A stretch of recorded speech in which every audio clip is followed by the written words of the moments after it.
നമ്മൾ ആകാശത്തിലേക്ക് നോക്കുമ്പോൾ മേഘങ്ങൾ ഒരു വശത്തുനിന്ന് മറ്റൊരു വശത്തിലേക്ക് ഇങ്ങനെ കാറ്റിൻ്റെ ഗതിക്കനുസരിച്ച് ഒഴുകിക്കൊണ്ടിരിക്കുന്നു. അപ്പോൾ അങ്ങനെ എവിടെ നിന്നോ കാറ്റിൻ്റെ ഗതിക്കനുസരിച്ച് വരുന്ന മേഘങ്ങൾ അതങ്ങനെ മറ്റൊരു വശത്തിലേക്ക് യാത്രയാകുന്നു. എന്നതുപോലെ നാം ശരിക്കും എവിടെ നിന്നോ വന്നു, ഈ ശരീരം സ്വീകരിച്ചു, ഭൂമിയിൽ ഉണ്ട്. മേഘങ്ങൾ എങ്ങനെയാണോ അതുപോലെ ജീവിതത്തിൻ്റെ ഒഴുക്കനുസരിച്ച് ഒരു യാത്രയിൽ ഇങ്ങനെ ഒഴുകി പോവുകയാണ്. എന്നിട്ട് എവിടെയോ നമ്മൾ ചെല്ലുന്നു തിരികെ. ഇതൊന്നും നമുക്ക് ഓർമ്മയില്ല, എവിടെ നിന്ന് വന്നു. നമ്മളിങ്ങനെ ഭൂമിയിൽ ഈ ശരീരത്തിൽ യാത്രയിൽ മേഘങ്ങളെപ്പോലെ അതിൻ്റെ കാറ്റിൻ്റെ ഗതിക്കനുസരിച്ച് ഒഴുകുന്ന പോലെ ജീവിതഗതിയിൽ നാം ഒഴുകിക്കൊണ്ടിരിക്കുകയാണ്. എന്നതുപോലെ നമുക്ക് സമയം, പ്രായം, കാലം ഒന്നും നമുക്ക് നിയന്ത്രിക്കാൻ പറ്റാത്ത അവസ്ഥ.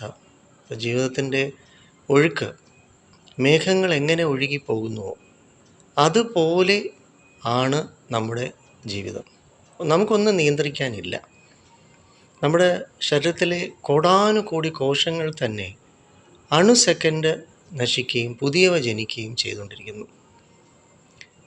അപ്പോൾ നമ്മുടെ ഹൃദയം തന്നെ 60 സെക്കൻഡിൽ 72 പ്രാവശ്യം ഇടിക്കുന്നു എന്നാണ് പറയുന്നത്.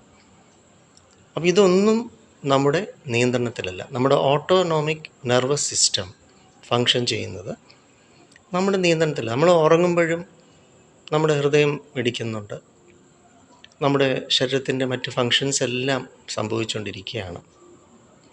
ഇതൊന്നും നമ്മുടെ നിയന്ത്രണത്തിൽ അല്ല, മിക്കവയും നമ്മുടെ നിയന്ത്രണത്തിലല്ല. നമ്മുടെ ശരീരം പോലും ഒന്നും. അപ്പോൾ നമ്മൾ പലതിനെയും നിയന്ത്രിക്കാൻ ശ്രമിക്കുന്നതാണ് ഉറക്കമില്ലായ്മയും. അപ്പോൾ നമ്മൾ ജീവിതത്തിൻ്റെ ഒഴുക്ക് ആ കാറ്റിൻ്റെ ഗതിക്കനുസരിച്ച് മേഘം അങ്ങനെ ഒഴുകിപ്പോകുന്ന പോലെ നമുക്ക് ജീവിതത്തിൻ്റെ ഒഴുക്കിനോട് അങ്ങനെ ഒഴുകിപ്പോകാൻ മാത്രമേ സാധിക്കുകയുള്ളൂ. അപ്പോൾ എല്ലാത്തിനെയും ഏതിനെയും ആരെയും നിയന്ത്രിച്ച് കളയാം എന്നതാണ് നമ്മുടെ മനസ്സിൻ്റെ ഉള്ളിലുള്ള ഈ പിരിമുറുക്കം, ഈ അസ്വസ്ഥതകൾക്കൊക്കെ കാരണം. ഒന്നും നിയന്ത്രിക്കാൻ സാധ്യമല്ല, ആരെയും നിയന്ത്രിക്കാൻ സാധ്യമല്ല. കാരണം ഓരോരുത്തരും അവരവരുടെ ആഗ്രഹപൂർത്തിയാണത്തിന് ഭൂമിയിൽ ജനിച്ചിരിക്കുകയാണ്. അതുകൊണ്ട് ആരെയും ഒന്നിനെയും നിയന്ത്രിക്കാൻ നമുക്ക് സാധ്യമല്ല.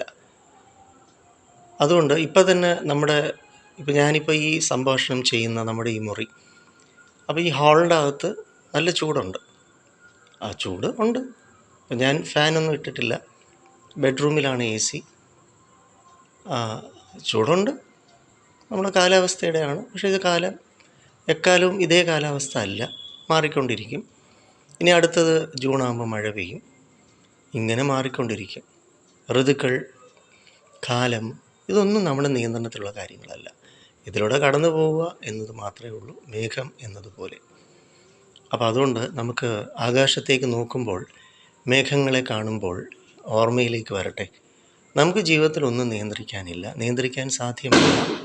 അതാത് സമയം അങ്ങനെ ഒഴുക്കിനനുസരിച്ച് അതാത് നിമിഷം നമുക്ക് ചെയ്യാൻ പറ്റുന്നത് ചെയ്യാൻ, നമ്മിൽ നിക്ഷിപ്തമായിട്ടുള്ളത് ചെയ്ത് പോവുക എന്നത് മാത്രമേ ഉള്ളൂ. അതുകൊണ്ട് നമ്മൾ ആകാശത്തിലേക്ക് നോക്കുമ്പോൾ, മേഘങ്ങളെ ഓർക്കുമ്പോൾ ഇത് ഓർക്കാം. നന്ദി.